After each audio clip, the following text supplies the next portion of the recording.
एक और साल खत्म होने वाला है। कैसा महसूस हो रहा है? कहीं अफसोस और चिंता तो नहीं हो रही कि इस साल भी आप कुछ खास नहीं कर पाए? लेकिन एक मिनट, अफसोस जताने और चिंता करने से पहले थोड़ा अपने विचारों पर लगाम लगाइए। गहरी सांस लीजिए और इस बात पर विचार करने के बजाय कि आपके पास क्या नहीं है या आप क्या हासिल नहीं कर पाए हैं, इस बात पर विचार कीजिए कि इस साल आपने क्या क्या हासिल किया और क्या क्या आपके पास अभी भी मौजूद है। मैं बताता हूं, कुछ भी हासिल ना करने के बावजूद भी आपने इस साल बीते साल से ज्यादा परिपक्वता, ढेर सारे अनुभव और जीवन से जुड़ी अहम सीख हासिल की है। और देखा जाए तो आपके पास अभी भी बहुत कुछ है। जैसे सबसे पहली और कीमती चीज जो अभी आपके पास बची है वो है आपकी सांसें, जिसे इस साल में कई लोगों ने खो दिया। जी हाँ, लगभग 35 करोड़ लोगों ने इस साल अप्राकृतिक तरीके से अपनी जान खोई है।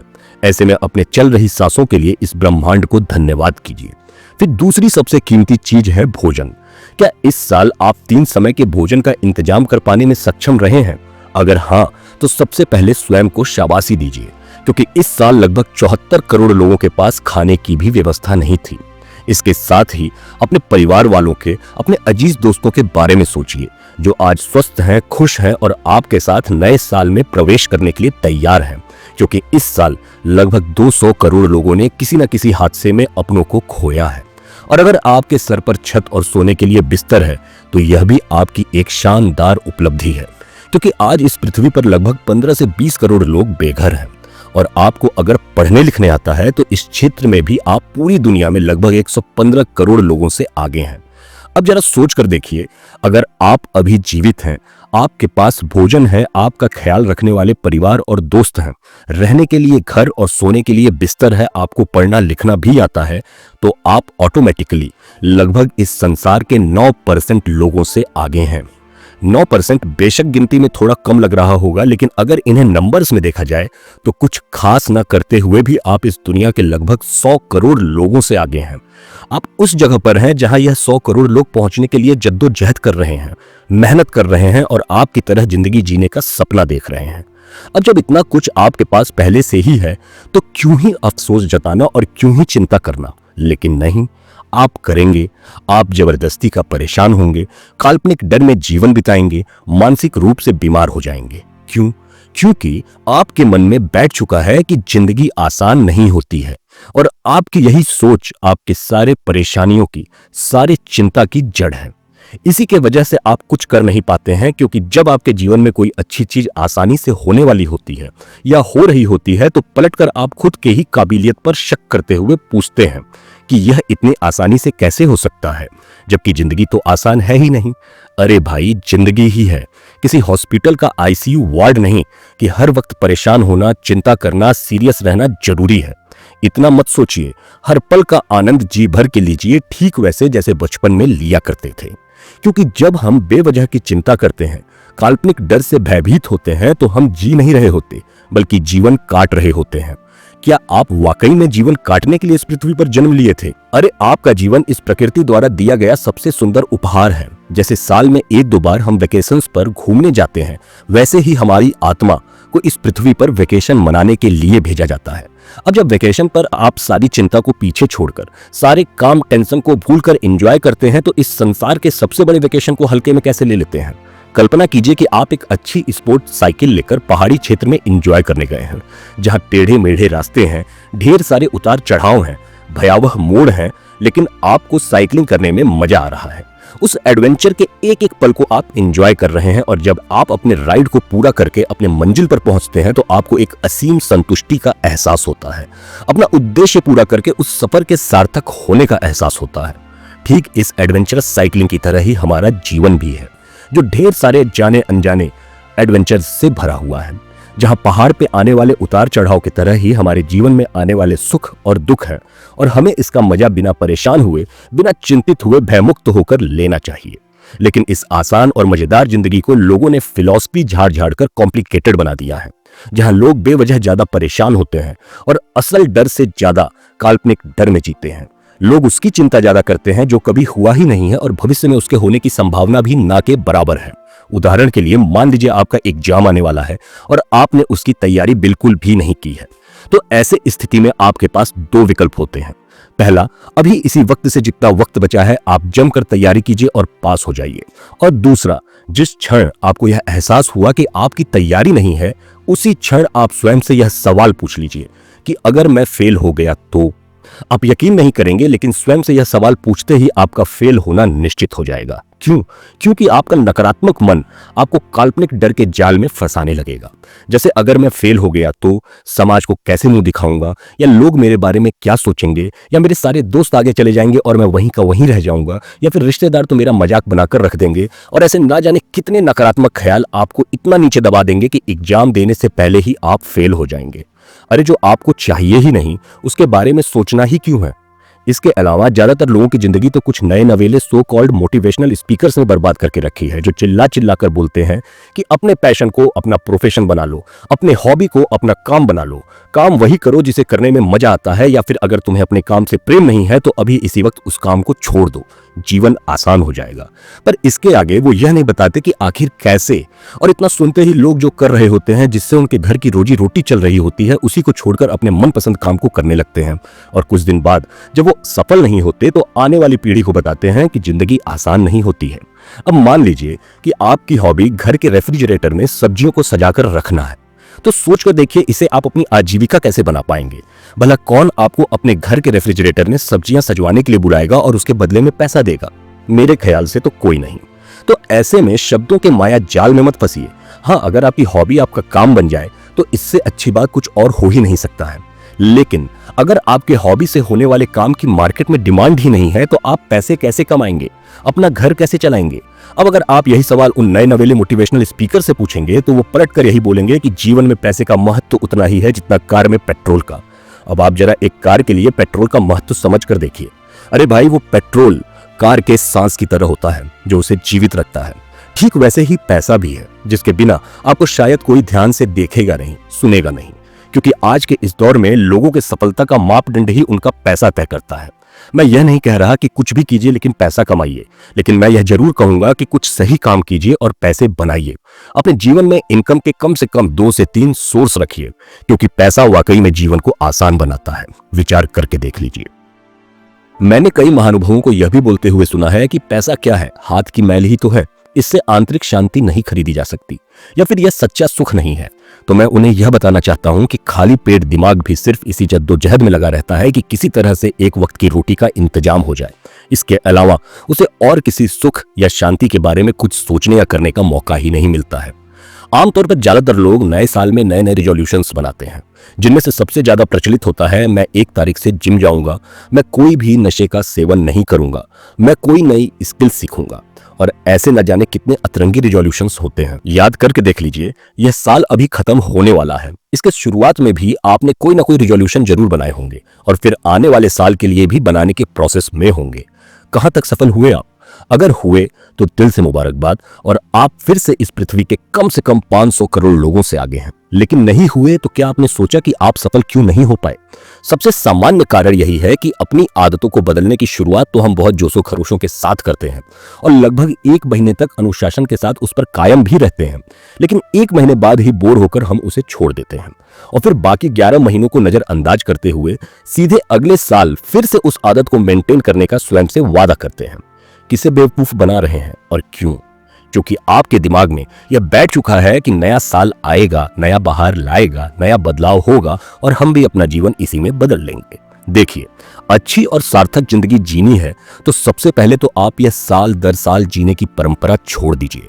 आखिर क्यों नए साल के स्वागत में इतना धूमधाम मचाते हैं, जबकि हर महीने, हफ्ते, यहाँ तक कि दिन को भी आप ऐसे नजरअंदाज कर देते हैं जैसे इनका कोई वजूद ही नहीं है? क्यों भूल जाते हैं कि इन्हीं महीने, हफ्ते और दिन से मिलकर एक साल बनता है? तो क्यों आप हर दिन का जश्न नहीं बनाते? अब आप सोचेंगे कि भला हर दिन कौन जश्न मना सकता है, और मैं बोलूंगा कि हम, जी हाँ, आप और मैं हर दिन जश्न मना सकते हैं। हर सुबह उस पूरे दिन का स्वागत हर्षोल्लास के साथ कर सकते हैं और अपने हर दिन को खास बना सकते हैं। आप साल का नहीं बल्कि दिन का रिजोल्यूशन रखिए। जैसे सुबह उठते ही वादा कीजिए स्वयं से कि आज मैं झूठ नहीं बोलूंगा, या फिर आज मैं अपना सारा अधूरा काम करके रहूंगा। भाई, जब सांस रोज ले रहे, खाना रोज खा रहे, बाकी काम रोज कर रहे, तो रिजोल्यूशन के लिए सिर्फ साल के शुरुआत को ही क्यों चुन रहे हैं? हर बदलाव के लिए एक पूरे कैलेंडर को खत्म होने का इंतजार क्यों कर रहे हैं? क्यों भूल रहे हैं कि जब जागो तभी सवेरा होता है?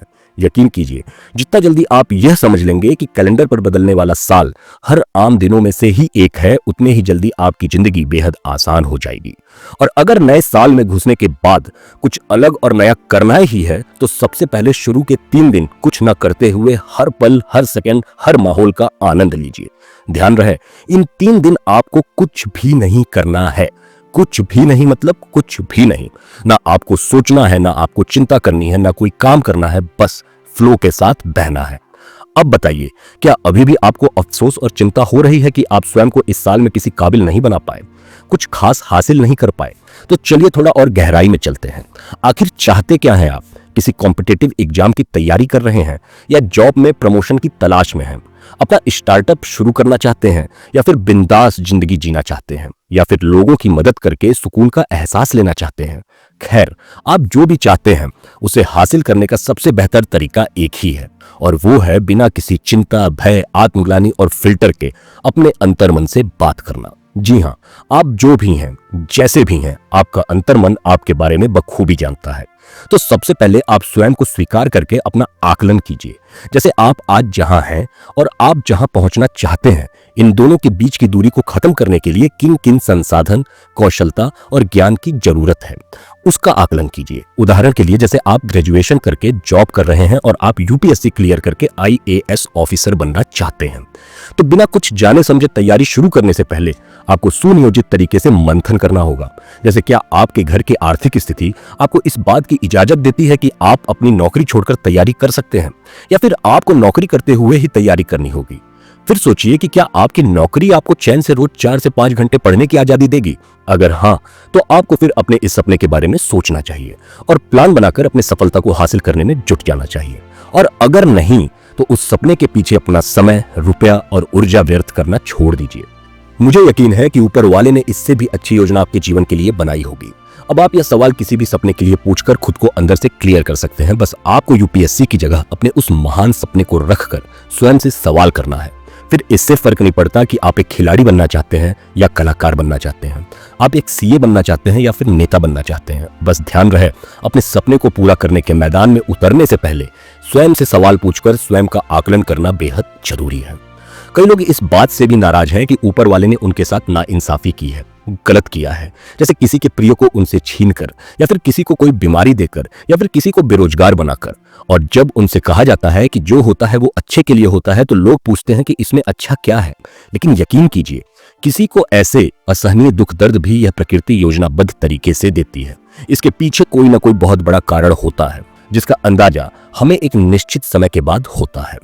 तब हमें एहसास होता है कि हाँ, जो भी हमारे साथ बुरा या गलत हुआ, हमारे सही के लिए हुआ था। देखिए, अगर आप आस्तिक हैं तो ऊपर वाले पर आंख बंद कर भरोसा कीजिए।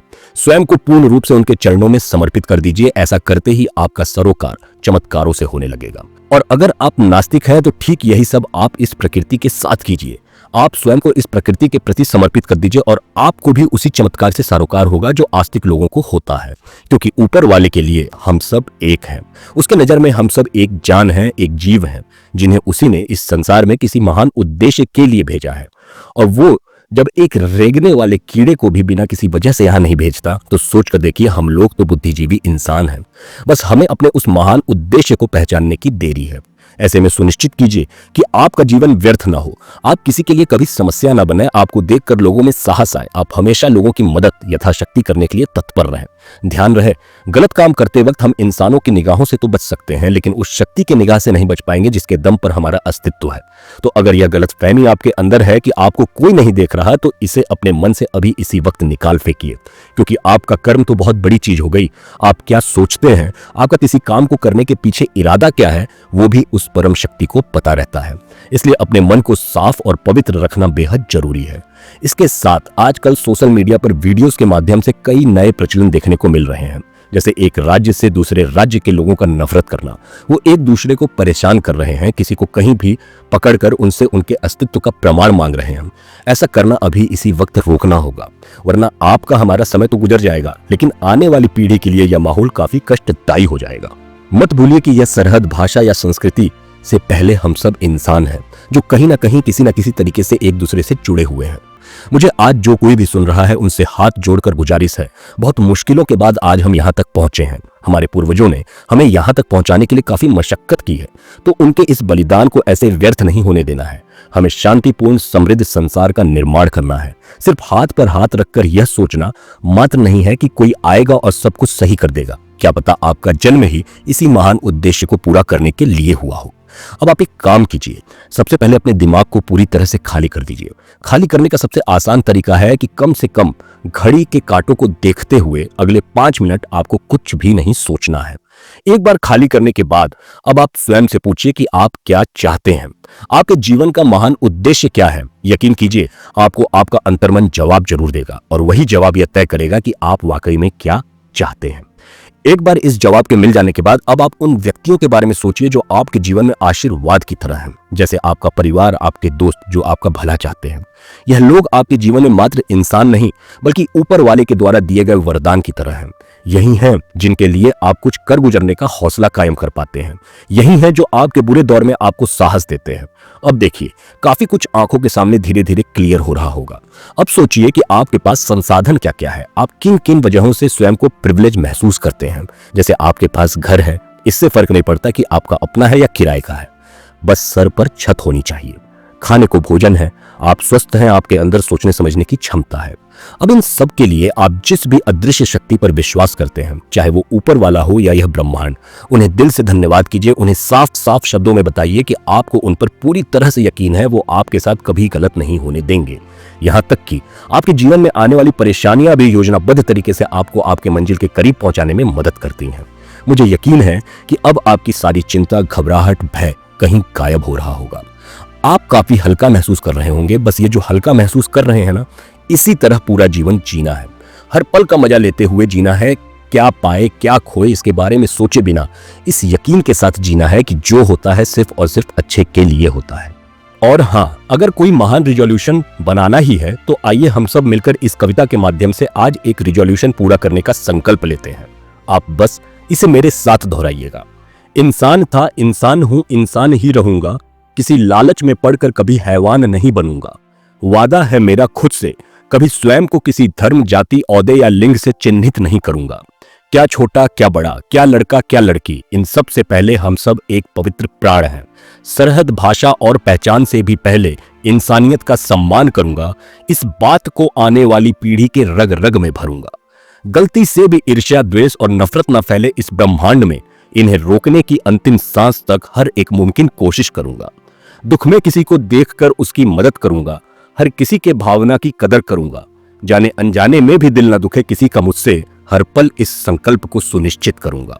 अपने हर गलतियों की माफी मैं मांगता हूं और मुझे दुख देने वालों को मैं तहे दिल से माफ करता हूं। इस बात पर हमेशा मैं अडिग टिका रहूंगा।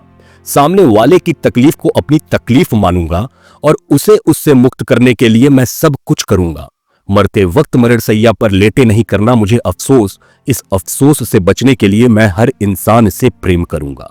बेशक इतिहास में ना दर्ज हूं मेरे किस्से, लेकिन आखिरी दम तक सफल, सार्थक और शांतिपूर्ण इंसानियत का इतिहास रचूंगा। इंसान था, इंसान हूं, इंसान रहूंगा, किसी लालच में पड़कर कभी हैवान नहीं बनूंगा। धन्यवाद और नमस्कार।